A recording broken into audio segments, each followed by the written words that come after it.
Mirad, llevo 30 años analizando riesgos institucionales, crisis de gobernanza y cisnes negros en mercados financieros. He visto caer bancos centenarios en una tarde.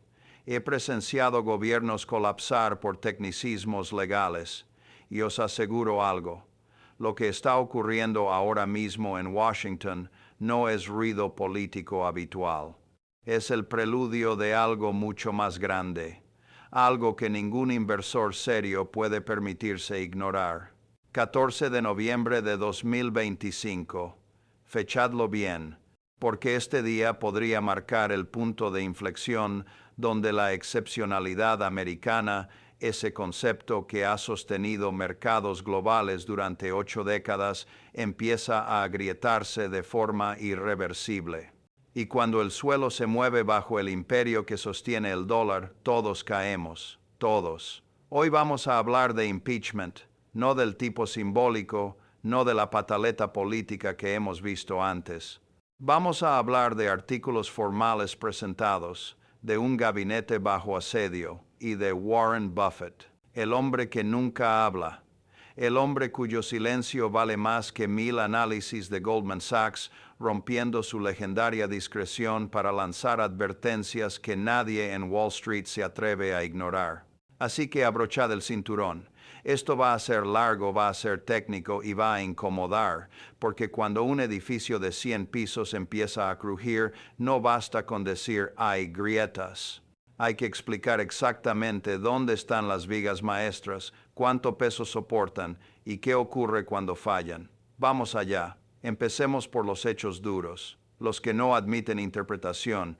El 28 de abril de 2025, el representante demócrata Sri Thanadar presentó 7 artículos de impeachment contra Donald Trump. 7. No uno simbólico para quedar bien con la base electoral. 7 cargos formales que acusan al presidente de obstrucción de justicia, abuso de poder, usurpación de poder, soborno y corrupción. Pero aquí viene lo interesante, lo que ningún titular os va a contar. Thanadar no estaba solo.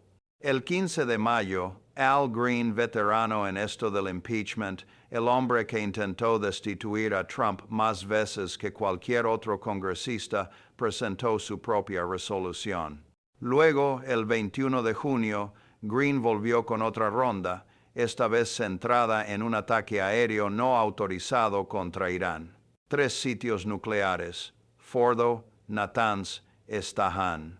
Trump lo anunció en Truth Social como si estuviera tuiteando el resultado de un partido de golf.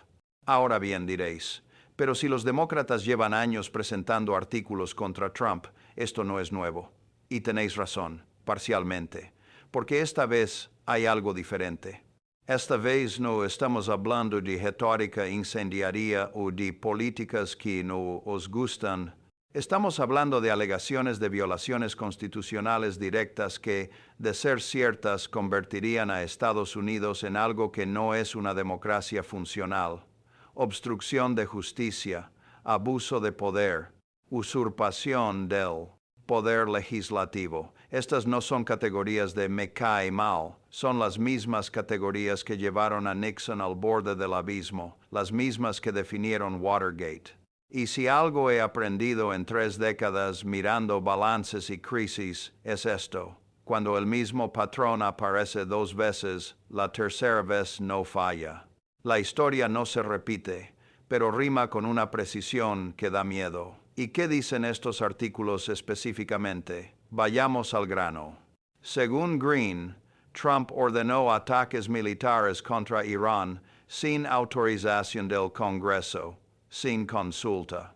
Sin ese pequeño detalle llamado Constitución, que especifica negro sobre blanco que solo el Congreso puede declarar la guerra, Trump anunció bombardeos en redes sociales antes de informar a líderes legislativos. Antes. Dejad que eso cale. El presidente informó a líderes extranjeros de un ataque militar estadounidense antes que a los representantes elegidos del pueblo americano. Eso no es un error de protocolo. Eso es un cortocircuito en el circuito de pesos y contrapesos que separa una república de una autocracia. Y luego está el tema de la devolución de la democracia americana hacia el autoritarismo. Palabras textuales del artículo de Green. Autoritarismo. No estamos hablando de hipérbole partidista. Estamos hablando de un congresista afroamericano de Texas, estado republicano, usando la palabra que define regímenes donde una persona concentra poder ejecutivo sin límites. Ahora, seamos claros, estos artículos no van a ninguna parte. Con republicanos controlando Cámara y Senado, las probabilidades de que prospere un impeachment son las mismas que las de encontrar ética en un fondo buitre. 0. Pero ese no es el punto. El punto es que el proceso existe. El punto es que representantes electos están usando el mecanismo constitucional más severo disponible porque consideran que la situación lo amerita. Y en mercados, cuando ves humo institucional de este calibre, no esperas a ver el fuego, actúas. Pero el impeachment es solo la mitad de la ecuación.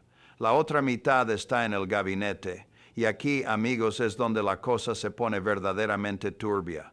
Porque no estamos hablando de rumores o filtraciones. Estamos hablando de destituciones reales, de miembros del círculo más cercano de Trump cayendo como fichas de dominó. 2 de mayo de 2025. Mike Waltz, asesor de seguridad nacional, destituido. El motivo: un escándalo tan absurdo que parece sacado de una serie de Netflix. Waltz añadió por error a un periodista de The Atlantic a un chat privado de Signal, donde se discutían ataques militares inminentes contra Yemen. En ese chat, Marco Rubio, Pete Hegseth, Tulsi Gabbard, el vicepresidente J.D. Vance, la élite de seguridad nacional estadounidense discutiendo operaciones clasificadas como si estuvieran organizando una barbacoa, y el periodista lo vio todo, cada mensaje, cada plan, cada detalle operativo. Luego, claro, el artículo, y luego, claro, la crisis. Signalgate, lo llamaron, como si poner un sufijo chistoso lo hiciera menos catastrófico. Waltz cayó, primera baja del gabinete de segundo mandato de Trump. Pero fijaos en el patrón. Rubio fue ascendido a asesor interino de seguridad nacional. Rubio que también estaba en ese chat. Rubio que también vio la filtración. Rubio que ahora tiene más poder. ¿Veis el problema? En una administración funcional, todos los presentes en un fallo de seguridad de ese calibre serían investigados. Aquí uno cae y otro sube. Eso no es gestión de crisis. Eso es una ruleta rusa institucional.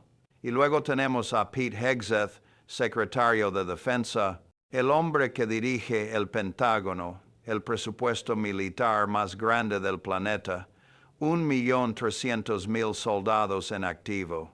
Hegseth, presentador de Fox News sin experiencia ejecutiva en gobierno, enfrentando llamados demócratas para su destitución por el mismo escándalo de Signal. Chuck Schumer, líder demócrata del Senado, tuiteó 2 palabras. Ahora Hegseth. 2 palabras que en el lenguaje de Washington significan: este tipo es el siguiente. Pero J.D. Vance salió en Fox a defenderlo. Tenemos total fe en Pete. Está a salvo. Y aquí tenéis el segundo patrón, un gabinete donde la supervivencia no depende de competencia, sino de lealtad. Donde estar en un chat filtrado con información clasificada no te descalifica si el jefe te quiere cerca. Esto, en términos empresariales, es lo que llamamos riesgo de gobernanza estructural. Cuando los incentivos dentro de una organización están tan desalineados con su función declarada que el sistema empieza a colapsar desde dentro. Lo he visto en Enron, lo he visto en Lehman Brothers. Y os digo con la mano en el corazón, cuando ves este patrón en un gobierno, el deterioro es exponencial, porque Hegseth no es un caso aislado. Tulsi Gabbard, directora de Inteligencia Nacional, confirmada por el Senado con el voto más ajustado en décadas. Gabbard, que visitó a Bashar al-Assad en Siria cuando Washington apoyaba su derrocamiento. Gabbard, que ha repetido líneas argumentales del Kremlin sobre Ucrania. Gabbard, ahora supervisando 16 agencias de inteligencia estadounidenses, incluidas CIA y NSA, ¿entendéis la ironía? La persona a cargo de proteger secretos nacionales estuvo en el chat donde se filtraron secretos nacionales y sigue en el puesto, porque la lealtad a Trump pesa más que cualquier protocolo de seguridad. Y os preguntaréis, ¿pero esto no debería preocupar a todo el mundo? ¿No es esto transversal? Sí, debería. Pero vivimos en tiempos donde la lealtad tribal supera la coherencia institucional. Y ahí es donde un país desarrollado empieza a parecerse a una república bananera. Ahora, podríamos quedarnos ahí, en el circo político, en la telenovela washingtoniana. Pero yo no me dedico al entretenimiento, me dedico al riesgo. Y el riesgo real, el que mueve mercados, el que hunde divisas, el que provoca fugas de capital, apareció en Omaha, Nebraska, el 3 de mayo de 2025. Warren Buffett, 94 años. 6 décadas al frente de Berkshire Hathaway.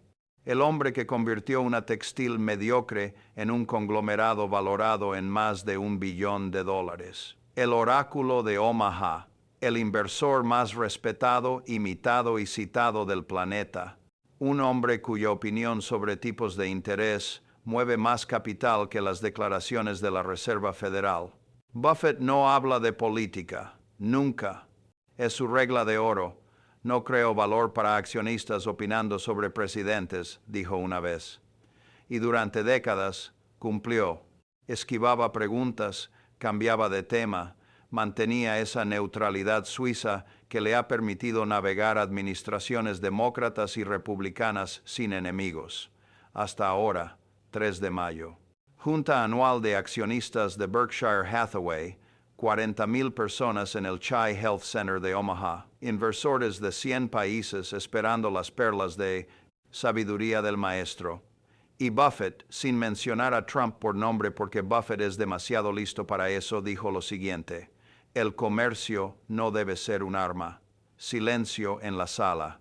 Luego, aplausos, porque todos entendieron la referencia. Trump acababa de imponer aranceles del 10% a todas las importaciones, del 245% a productos chinos. Día de la Liberación, lo llamó. Como si cerrar fronteras comerciales fuera liberar algo. Buffett continuó: es un gran error cuando tienes 7.500 millones de personas que no te quieren mucho y 300 millones que presumen de lo bien que les ha ido. No creo que sea correcto y no creo que sea sabio. 7.500 millones de personas. El mundo entero, menos Estados Unidos. Buffett estaba diciendo sin decirlo que la política exterior de Trump está aislando a América del planeta. Y cuando Buffett usa palabras como no es sabio traducidlo, esto va a salir mal, muy mal.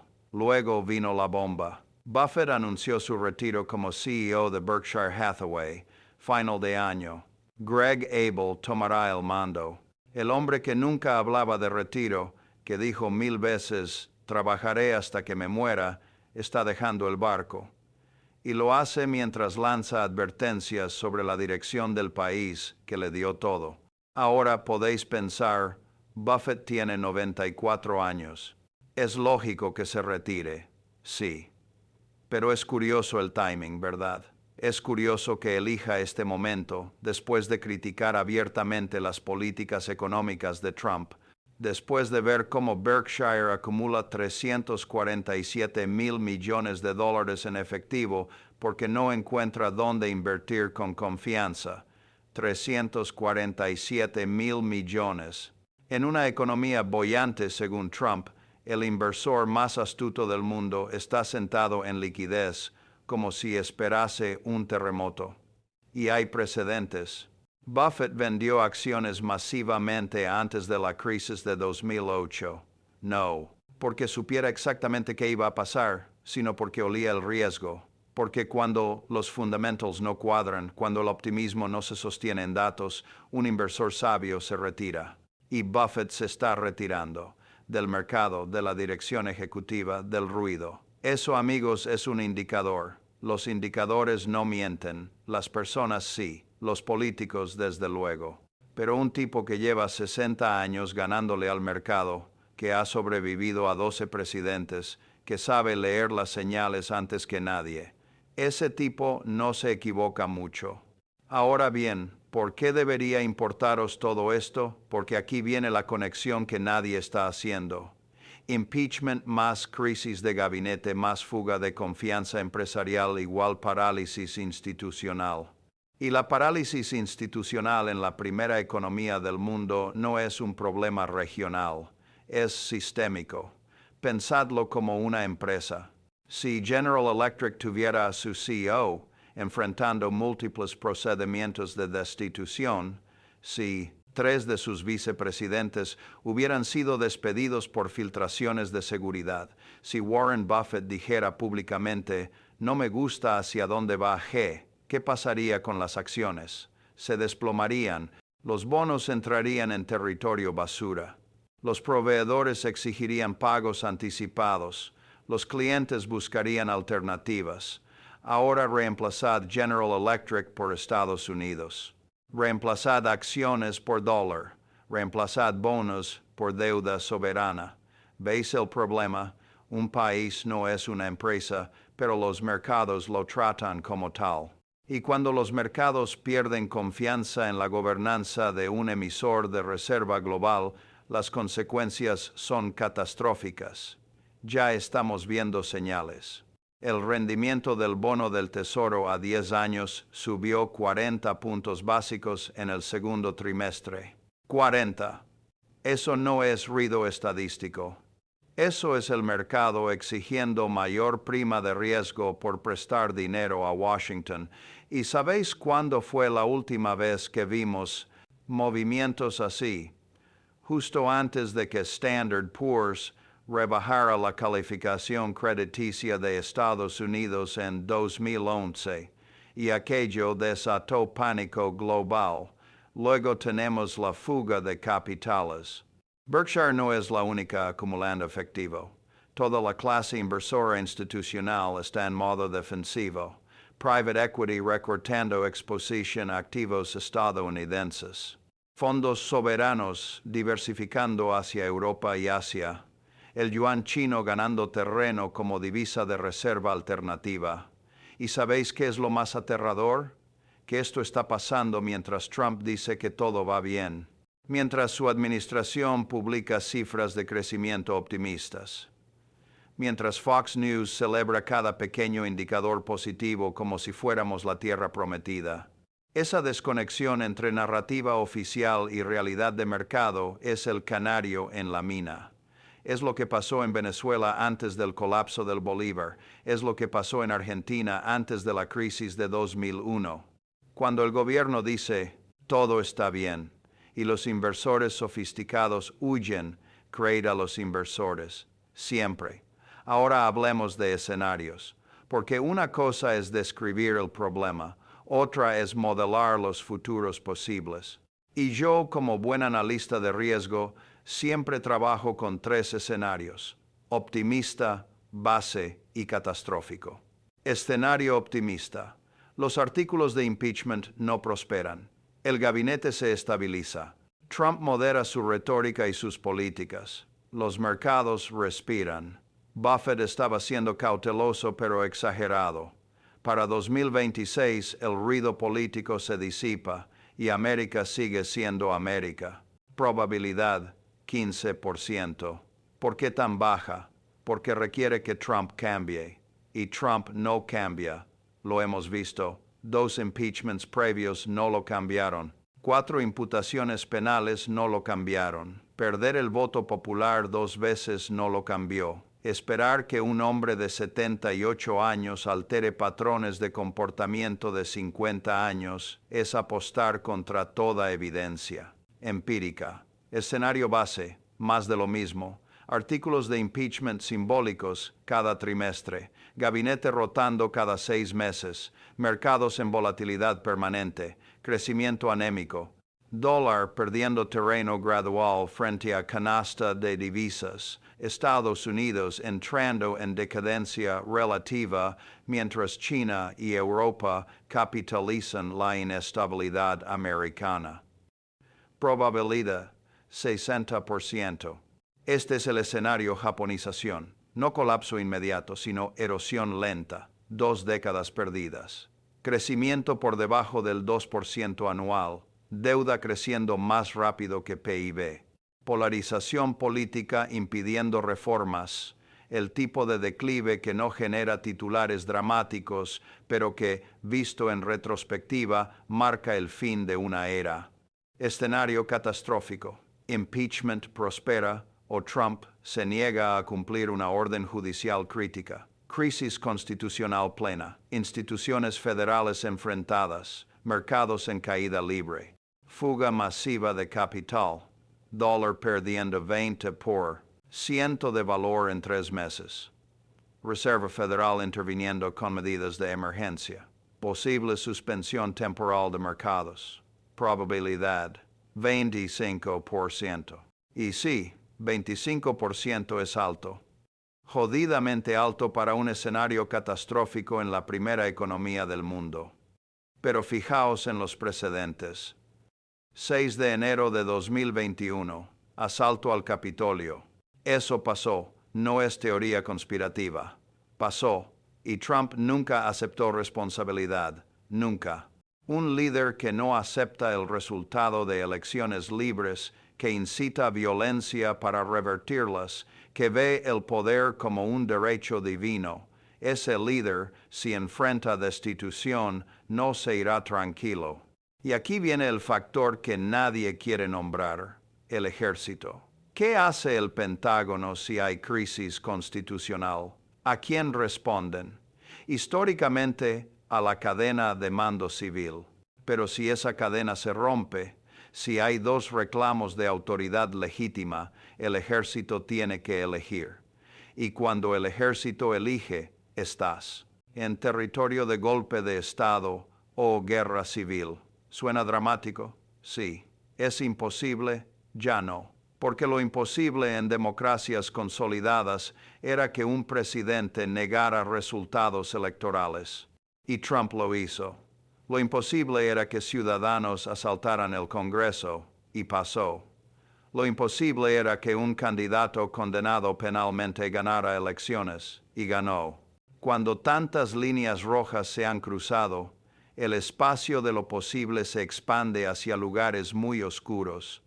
Pero volvamos a Buffett, porque su advertencia no era solo sobre aranceles, era sobre algo más profundo, sobre el contrato social que sostiene a Estados Unidos. Buffett dijo, hemos ganado, nos convertimos en un país increíblemente importante, partiendo de cero hace 250 años. No ha habido nada igual. Pasado perfecto, nos convertimos, no somos, no seguimos siendo, como si estuviera hablando de algo que ya fue. Y luego añadió, no debemos diseñar un mundo donde unos pocos países dicen, jaja, hemos ganado, como si el juego ya hubiera terminado. Esa es la lectura sombría, la que ningún analista mainstream quiere hacer porque es mala para el rating, porque asusta a anunciantes, porque suena a catastrofismo. Pero yo llevo 3 décadas leyendo entre líneas en declaraciones de CEOs, y os aseguro, cuando Warren Buffett usa tiempo pasado para hablar de la grandeza americana, está diciendo adiós, está cerrando un capítulo. Y Buffett no es el único. Los grandes patrimonios están reposicionándose, fondos de pensiones europeos reduciendo exposición a bonos del tesoro, bancos centrales asiáticos diversificando reservas, multimillonarios comprando pasaportes alternativos. Hay todo un ecosistema de capital sofisticado votando con los pies. Y su voto es, Estados Unidos ya no es la apuesta segura. Esto no pasa de la noche a la mañana. Roma no cayó en un día. El Imperio Británico tardó medio siglo en perder hegemonía después de su pico. Pero hay momentos bisagra, momentos donde mirando atrás dirás, ahí empezó el declive. Para el Imperio Británico fue Suez en 1956. Para la Unión Soviética fue Afganistán en 1979. ¿Es este el momento bisagra de Estados Unidos? No lo sé, nadie lo sabe, pero sé que Buffett cree que es posible. Y cuando el mejor inversor de la historia te da esa señal, ignorarla es suicidio financiero. Ahora hablemos de procedimientos, porque todo esto suena muy apocalíptico, pero ¿qué significa en términos prácticos? ¿Qué pasa realmente si un impeachment avanza? Paso 1. La Cámara de Representantes aprueba artículos de impeachment por mayoría simple. Como los republicanos controlan la Cámara, esto requiere que al menos algunos republicanos voten a favor. Históricamente ha pasado 10 republicanos votaron a favor de impeachment tras 6 de enero. Pero eso fue con Liz Cheney y Adam Kinzinger, ambos fuera del Congreso ahora. Los 6 de TN Gate. Republicanos actuales son más trumpistas, más leales, más reacios a desafiar. Así que paso 1. Improbable pero no imposible. Paso 2. El Senado conduce un juicio. 2/3 necesarios para condenar. Eso significa 16 o 17 republicanos tendrían que unirse a todos los demócratas. ¿Cuándo fue la última vez que 17 republicanos hicieron algo contra Trump? Nunca, ni siquiera cuando tenían evidencia videográfica de insurrección. Así que paso 2, extremadamente improbable. Paso 3, si condenan, Trump es removido. El vicepresidente J.D. Vance asume. Pero aquí está el truco. Si Trump es removido, acepta la decisión, se va tranquilamente, porque la Constitución dice que debe irse. Pero la Constitución también decía que debía aceptar resultados electorales, y no lo hizo. La Constitución dice muchas cosas. Cumplirlas requiere voluntad. Y Trump ha demostrado repetidamente que la Constitución para él es una sugerencia. Así que paso 3. Desconocido. Territorio inexplorado. Y el territorio inexplorado en democracias consolidadas es donde las cosas se rompen. Pero olvidémonos del impeachment por un momento.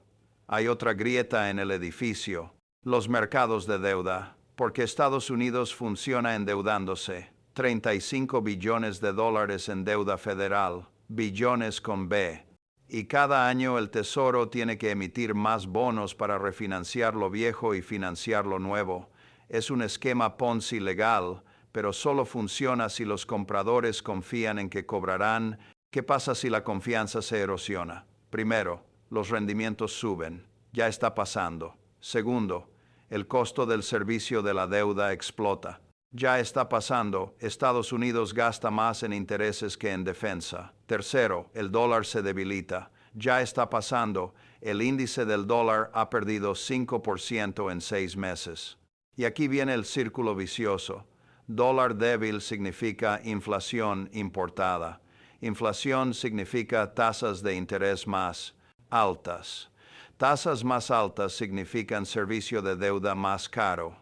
Deuda más cara significa más emisión de bonos. Más bonos significa menor demanda. Menor demanda significa rendimientos aún más altos. Y así, en espiral, hasta que algo se rompe. Ese algo podría ser una crisis de liquidez. Podría ser un default selectivo. Podría ser un corralito financiero. No lo sé. Pero sé que el margen de maniobra se está cerrando y cuando Warren Buffett acumula 347 mil millones en efectivo, está diciendo, prepárate para ese quiebre. ¿Y qué hacéis vosotros? ¿Qué hace el ciudadano medio, el pequeño inversor, el tipo con un fondo de pensiones y una hipoteca? Porque está muy bien que os diga, el mundo se está desmoronando, pero si no os doy herramientas, esto es pornografía del miedo. Primero, diversificad geografía. Si todo vuestro patrimonio está en activos denominados en dólares, estáis apostando a un solo caballo. Y ese caballo cojea. Mirad Europa, mirad Asia, mirad incluso Latinoamérica. No pongo todo fuera, pero una tercera parte en activos extranjeros es prudencia básica. Segundo, activos reales. Oro, plata, bienes raíces en mercados estables. Los activos reales mantienen valor cuando las divisas se desploman. No son para hacerse rico, son para no hacerse pobre. Tercero, liquidez. Tened efectivo, no todo en el banco porque si hay crisis bancaria los depósitos se congelan. Efectivo físico accesible suficiente para 3 meses de gastos. Suena paranoico hasta que pasa. Cuarto, educación financiera. Entended qué es un bono del tesoro, qué es un ETF, qué significa rendimiento invertido, porque las crisis son darwinianas. Sobreviven los que entienden las reglas. Quinto, red de seguridad personal, familia, amigos, comunidad. Cuando los sistemas fallan, la gente se salva entre sí. Suena cursi, pero en Argentina 2001, en Grecia 2010, los que sobrevivieron mejor fueron los que tenían redes fuertes. Sexto, escepticismo radical. No creáis narrativas oficiales. No creáis a políticos. No creáis ni siquiera a tipos como yo. Verificad datos, buscad fuentes primarias, porque en tiempos de crisis, la desinformación es el primer arma. Volvamos al principio. ¿Por qué importa todo esto? Porque estamos en un momento donde múltiples líneas de fallo coinciden. Impeachment, crisis de gabinete, erosión institucional, pérdida de confianza empresarial, mercados nerviosos, geopolítica hostil.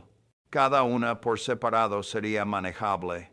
Todas juntas al mismo tiempo es un cóctel explosivo, y la lección de la historia es clara.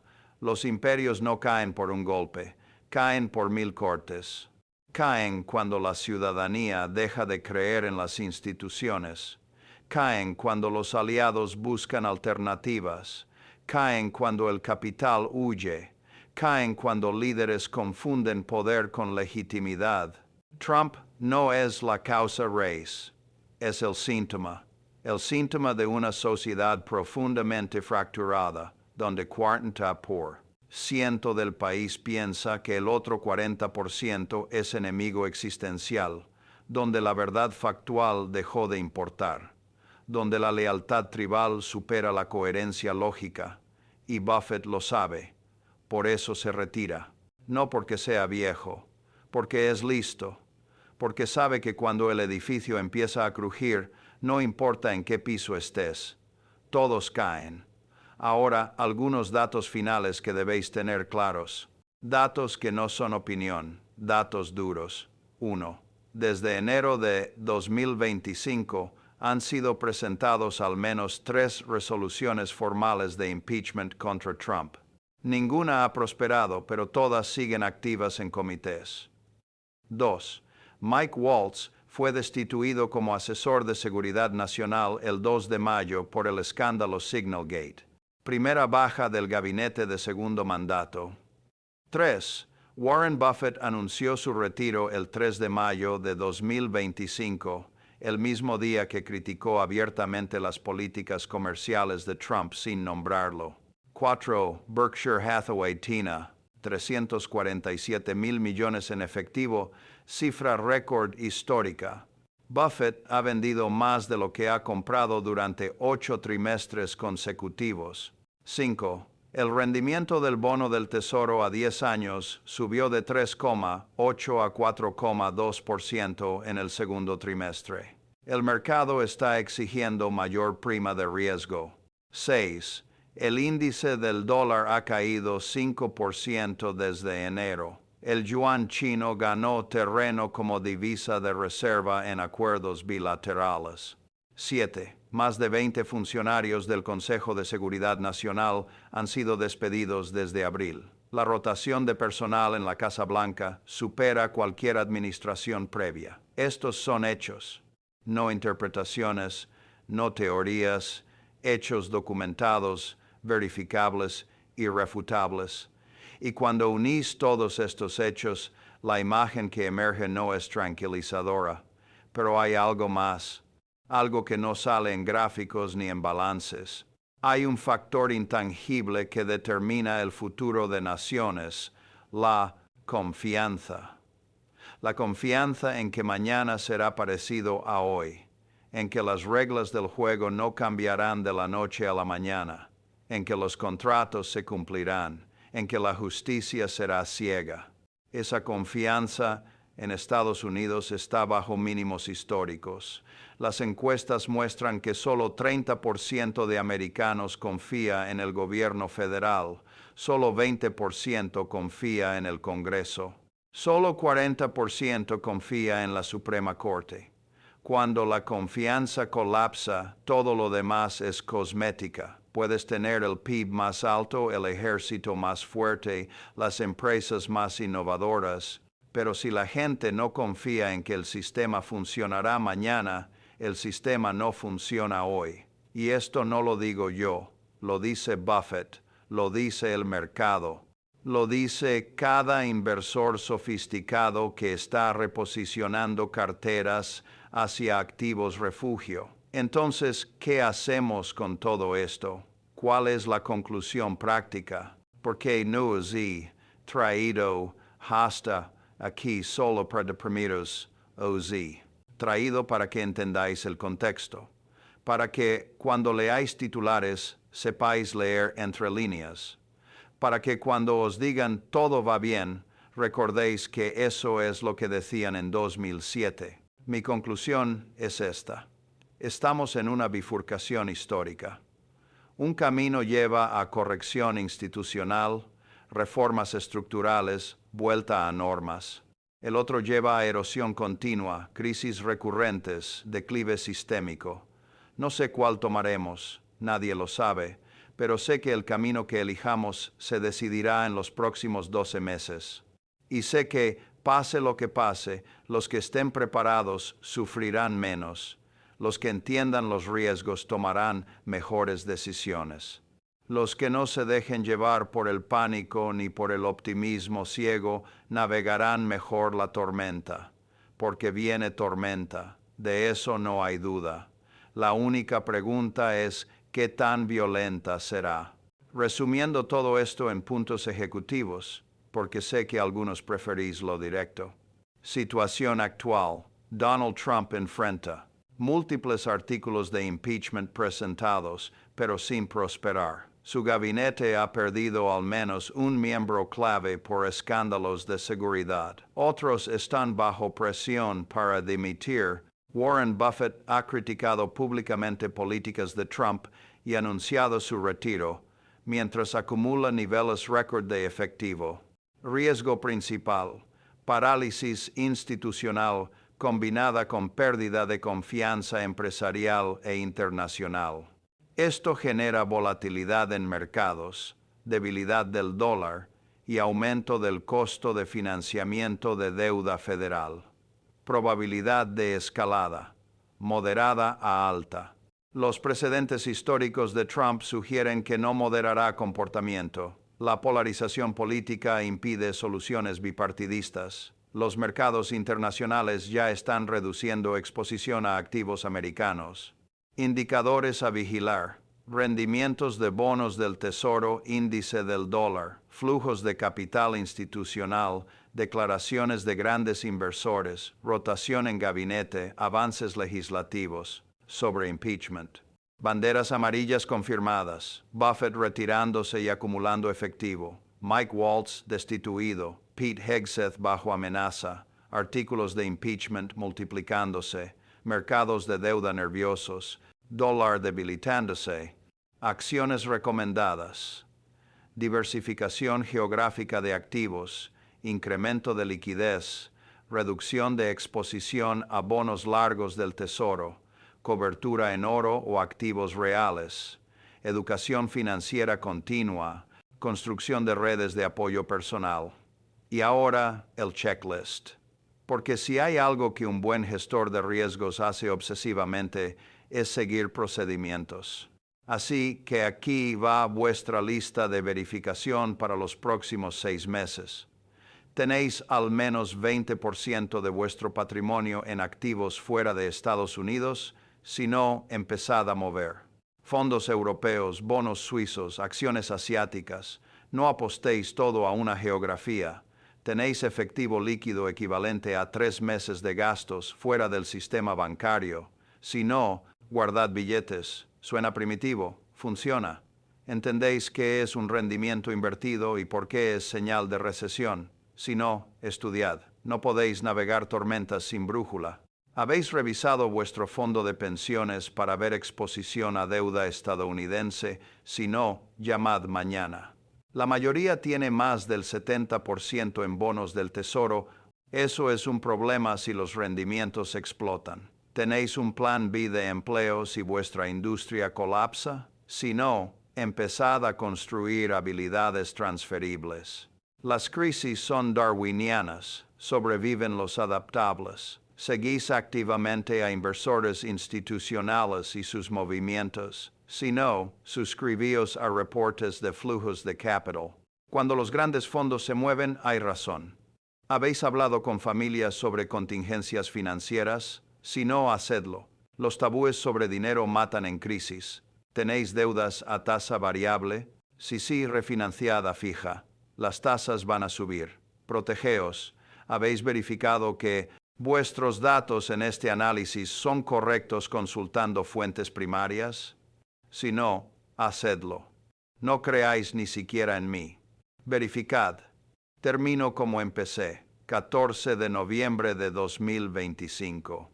Recordad esta fecha, porque estoy convencido de que, dentro de 10 años, miraremos atrás y diremos, ahí empezó algo. No sé si será el principio del fin o el fin del principio. No sé si será crisis o corrección, pero sé que algo está cambiando, algo profundo, algo estructural, y sé que Warren Buffett lo ve. Y si el mejor inversor de la historia está saliendo del campo de juego, yo al menos quiero estar en las gradas con palomitas y un plan de evacuación. Porque al final, queridos inversores, la única ventaja que tenemos sobre el rebaño es información y tiempo de reacción. Información os la acabo de dar. Tiempo de reacción depende de vosotros. No esperéis al titular que diga crisis confirmada. Para entonces será tarde. Actuad ahora, mientras hay margen. Diversificad, liquidez, educación, red de apoyo. Esas 4 palabras os salvarán más que cualquier consejo específico de inversión. Y sobre todo, mantened la cabeza fría. Las crisis son oportunidades para quienes están preparados. Pero solo para esos. Nos vemos en el próximo análisis. Si seguimos aquí, si todo sigue funcionando, si la democracia más vieja del mundo moderno no decide hacer un experimento evolutivo en tiempo real, hasta entonces, cuidaos, protegeos.